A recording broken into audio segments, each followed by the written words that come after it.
I just want to take a few moments and cover some things that has assisted me in acquiring things in my life. I know that you people are aware of these basic fundamental laws that operate in this world of ours. Some people are aware of them, some people are not aware of them, but they are using them. And sometimes we wonder why certain things happen to us, we acquire certain things, and then over a period of time it seems like we live in stagnation. Nothing happens, nothing takes place, everything seems to be at a standstill. But there are basic laws in this universe that we are governed by, and they work for you if you know how to apply them. And I would like to cover a couple of these laws just to assist you in knowing why these things happen. We have laws of success. We have laws of poverty. We have laws of lack, laws of prosperity. We have laws of hate. We have laws of love. We have laws of peace. All of these are basic laws. If we use them rightfully, wonderful things will happen to us. If we use them wrong, then we get ourselves in trouble. Now, one of the things that always has bothered me is in all the books that I've ever read on setting goals in life, positive thinking, positive goals that we want in life, and many of you people have probably read the similar books, we follow these different steps, rules, laws, exactly, and if we set 10 goals in life, we end up with 2. We lose out on 8. So it is not like the law of gravity, seemingly, because it doesn't work every time. And the only reason it does not work every time is because we do not use the right law. We are only using part of the law, and so the law of averages will give you a certain percentage of your goals. That is all. You say, gee, wasn't that great? This happened to me. But whatever happened to all the other goals you had in life? I'm going to lay down a simple, basic way, and you can have anything in this world you want to have, and you can be anything in this world you want to be, and it's a simple, basic situation.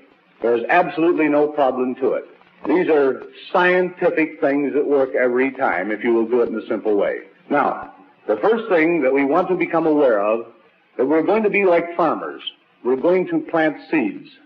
And these seeds that we plant are the seeds we're going to reap. Now, we are all aware that if you plant a seed, a tomato, you are not going to get cucumbers. You're going to get tomatoes. If you plant a watermelon seed, you're not going to get grapefruit. You're not going to get radishes. If you want radishes, folks, you must plant radishes. And when you plant a seed in the earth, you must plant it properly. And if you do not plant it properly, you will not have the harvest. Now, one of the major problems in our country today with the average person is they take the time and the effort to buy all the harvesting equipment, but they do not understand the planting and the cultivating. We want to reap harvest, but we do not want to take the time to plant. And we do not want to take the time to cultivate. Now, the planting of a seed in the earth is basically and absolutely the same process that you use in the mental world. We are born with a conscious mind and a subconscious mind. We are the only animal in the kingdom that has both a conscious and a subconscious mind. A mind to decide at any time in life where we want to go or what we want or what we don't want. We can decide with this conscious mind of ours at any moment whether we want to do a thing or we don't want to do it. We can decide what we want to eat or what we don't want to eat. We can decide what we want to drink or what we don't want to drink.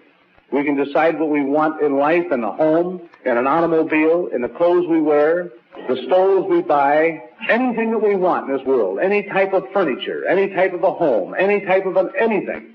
We decide at any time right here. Now, where most people are making a mistake is they set their goals down. They say, well, what is your goals? Write them down. So the fellow sits down and he says, I want a car, I want a house, I want some furniture, I want some new clothes, I want some money, and this is the way they set their goals. Now, folks, if we had a whole group of seeds, let's take apple seeds. We had 50 different types of apple seeds, and we just grabbed any one of them out and said, we want apples. We throw them in the ground, they come up, and they said, gee, those are green apples. I wanted red ones. Well, that's because you just picked any type of an apple seed. You didn't describe it. So we must learn to define.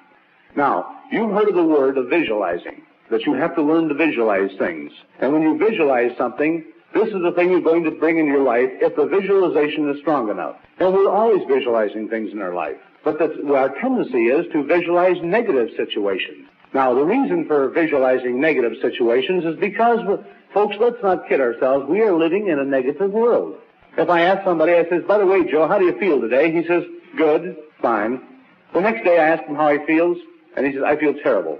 I have had a pain in my stomach, and I have ache all over, and he goes into you think he was an actor. He can describe a negative situation in his body so wonderful. But when he feels good, he just says, fine. How come people, when they feel fine, they don't say, I feel great, I feel wonderful. I feel so great that I expect all the wonderful things in the world to happen to me today. In other words, have that little feeling when you talk about the good things in life. I say, how are you doing in business? The guy says, fine. Then if he has a bad day, I says, how are you doing? He says, lousy. Oh, let me tell you, we're just having a terrible time. Did you read that article the other day? It took me several hours to find it, but it was on the back page down at the bottom in fine print, but I located it. People like negative things. They seem to vibrate with them for some strange reason. They don't want things that are negative in their life, but they keep insisting on talking about them. And they can paint the most beautiful picture of loss and lack. And the funny thing about creating things, folks, we are creators. Nothing comes to us. Everything comes through us, from us. Everything in this world that happens to us comes from here, not out here. And everything that you have in your life is exactly what you designed. The dress you're wearing, the coat you're wearing, the tie you're wearing, the necklace you're wearing, the home you're living in, the neighbors you got, the friends you got. But what I'm saying is that everything we attract is what we are. And what I am speaks so loudly, I cannot hear what you say. And what you are speaks so loudly, I cannot hear what you say. You see, everything that you have is the things that you've created. So be careful about what you create. Be careful. It's hard to visualize a thing. But you see, we have to learn to describe things. Now, I'm going to go through a description of a thing because this is very important in your lives, folks. Please listen and please try to remember what I'm saying. You can change your life that quick into everything wonderful. You can have everything wonderful happening to you if you use these basic, simple little things. Now, I'm going to describe a thing that, an automobile. I'll talk about an automobile because an automobile is easy to describe, and people can comprehend it very quickly and very easily. And I'm not going to talk about a Chevrolet. I'm going to talk about a Cadillac. And every time I talk about a Cadillac, folks, I'm not describing the Cadillac per se. I'm talking about a Cadillac idea. The Cadillac idea in the clothing, in the homes, and the things that you really desire deep within you. And I'm not talking about something that you say, well, I got to have money to have a Cadillac. I'm not talking about money. It is not necessary that you have money to have a Cadillac. There's many wonderful things can happen to you where these things can come to you from very unusual sources. Many wonderful things can happen to you. If you believe in the thing that I'm talking about, and if you can do and go through the process I'm talking about, your incomes will be doubled, tripled, quadrupled. The one thing that I had in my mind, that I had defined in my mind, was a red Cadillac convertible. I never owned a Cadillac in my life. Now, you probably don't want a red Cadillac, but I wanted one. And I defined that thing right down to its socks, and the end result was I had me a red Cadillac convertible, and my income increased to a point where it cost me nothing. This is visualizing. This is a positive attitude towards the things you want.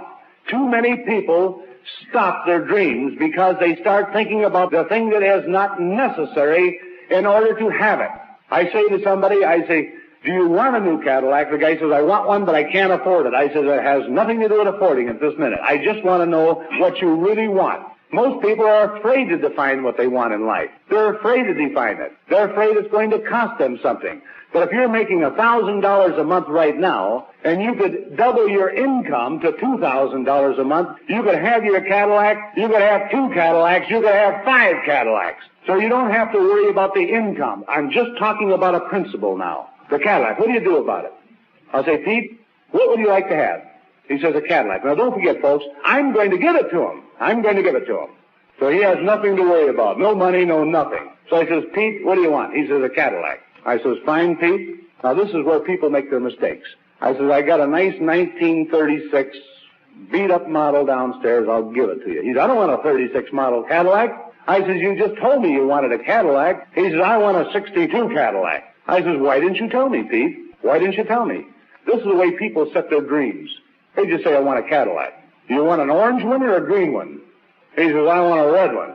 Now he's starting to define. And you know, it's very difficult to define up here in your mind. The best thing to do is to get a piece of paper, folks, and start defining on a piece of paper. a 1962 Cadillac, a red Cadillac, convertible. I'm just describing one car now. You can have any kind of car you want.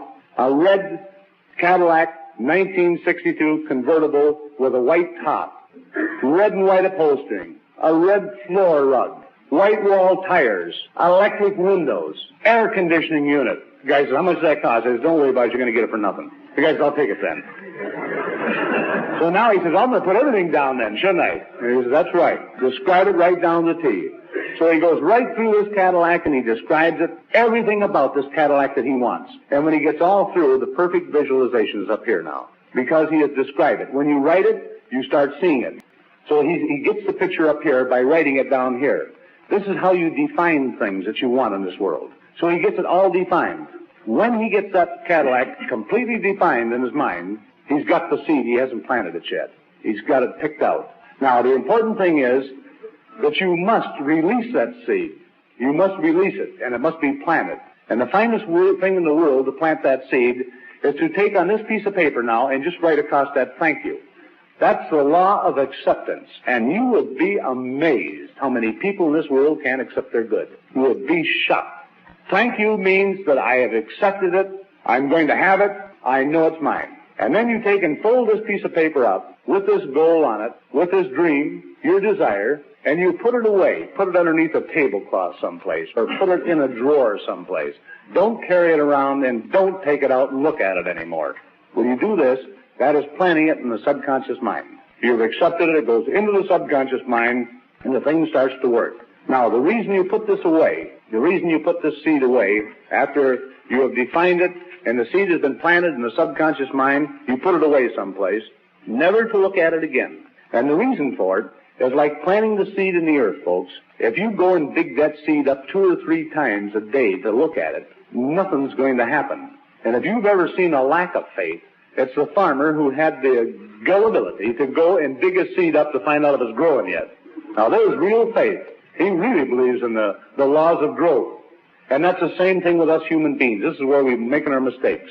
When we plant that seed in the subconscious mind, and it's there, the dream is there, the thing starts working towards you. The Cadillac starts to work towards you. Events starts taking place out here, and the first thing you know, it's getting closer and closer to you. Now, if we take it out and we look at it, the thing that happens is we say, I wonder where it's coming from. This is a true showing of lack of faith. I wonder when it's coming. I wonder how it's coming. And so you are putting doubt into the law, and it will not come, folks. It will not come to you. Now, what's going to happen, the seed that you planted in the subconscious mind, you'll be driving down the street, you'll be in a restaurant talking to a friend, and all of a sudden this red Cadillac convertible with a white top, and the whole thing will hit you right again, or you'll see your dream. It'll keep coming back. The reason this thing keeps coming back to you, this is the only way that the universal law has of talking to you. There's no voice. That's all in visualization. And when this dream comes up, what it really means is it is on its way to you. It is on its way to you. It's right around the corner. And so you do not, at that time, say how, when, or where. All you do is say, thank you, because you know it's on its way. And that immediately puts it back out of your mind. Now, how would you act if you really and truly wanted a red Cadillac convertible? If you really and truly wanted one, it was a strong desire in your life, and you knew it was on its way, how would you act? Man, you'd vibrate all over, wouldn't you? You'd feel terrific. You'd keep saying to yourself, man, it's almost here, it's almost here. You'd walk taller, you'd look taller, you'd be happier, you'd be more positive, you'd be more everything.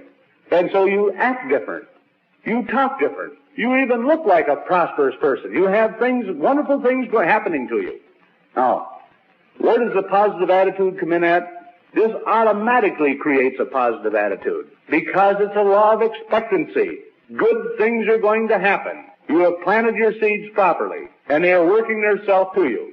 And so you are automatically a positive person because all these wonderful things are going to happen. Now, don't just have one seed planted, folks. Plant many seeds. Any great desire you have in your life, for tangible objects or intangible objects. You can have anything in this world you want to have, and you can be anything in this world you want to be by using this simple process. And there's absolutely no way you can keep success from your door if you will follow these basic, simple little process that I just described. This is the law of life.